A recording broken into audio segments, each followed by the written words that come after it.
Catherine Vautrin, bonsoir. Bonsoir. Merci d'être avec nous. Vous êtes la présidente du Grand Reims. Quel est l'intérêt donc pour le Grand Reims de signer ce pacte avec l'État ? Première chose, vous savez, ça fait des années qu'on dit qu'il faut baisser la dépense publique. On ne peut pas à Paris dire on va baisser et quand on est à Reims, ne pas faire d'efforts. Ça, c'est le premier sujet. Avec Arnaud Robinet, depuis 2014, chaque année, nous avons travaillé à maîtriser la dépense publique, notamment pour être en capacité d'investir. Derrière cela fait maintenant une dizaine d'années que gouvernement après gouvernement, nous assistions à une baisse des dotations de l'État. Là, le contrat qui nous est proposé est différent. On nous dit, voilà, si je prends l'exemple du Grand Reims, la dotation de fonctionnement, ce que l'on reçoit de l'État, c'est 58 366 741 €. L'enjeu, c'est que pour garder une somme comme celle-ci sur les 3 prochains exercices, il faut que nous nous engagions chaque année à ne pas augmenter la dépense publique du budget principal de plus de 1,2%. Mais qui dit limitation des dépenses dit restriction. Quelles économies allez-vous faire ? Mais vous savez, le sujet, il est de regarder dans chacune de nos activités comment nous pouvons travailler dans l'organisation qui est la nôtre. Par exemple, la mutualisation. Nous avons des agents dont chacun reconnaît le professionnalisme. Quand nous travaillons Ville de Reims et Grand Reims ensemble, nous réalisons des économies. Il faut par exemple travailler sur l'eau et l'assainissement.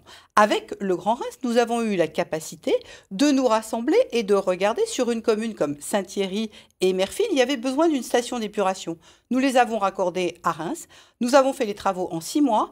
Une dépense qui était d'1,2 million, elle coûte 600 000 €. Donc vous voyez, il y a des marges de manœuvre. Cela demande des efforts de tous les jours, y compris d'ailleurs de la part de nos concitoyens qui doivent comprendre qu'il n'y a rien de gratuit.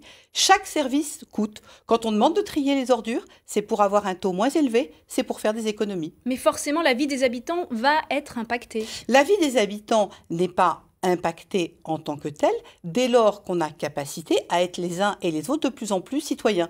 On parle d'une ville propre, par exemple. Une ville propre, c'est l'affaire de tous. Si chacun ramasse les crottes de son chien, si d'autres sont capables d'arrêter de jeter leurs papiers par terre, il y a moins d'agents pour balayer la rue. C'est basique, mais c'est ça l'économie du quotidien. C'est donc quelque part un travail de chacun de nos concitoyens qui doivent être conscients, rien de gratuit, tout coûte. Si nous voulons payer moins d'impôts, à chacun d'être plus citoyen. Très rapidement, c'est vraiment un défi aujourd'hui pour vous ?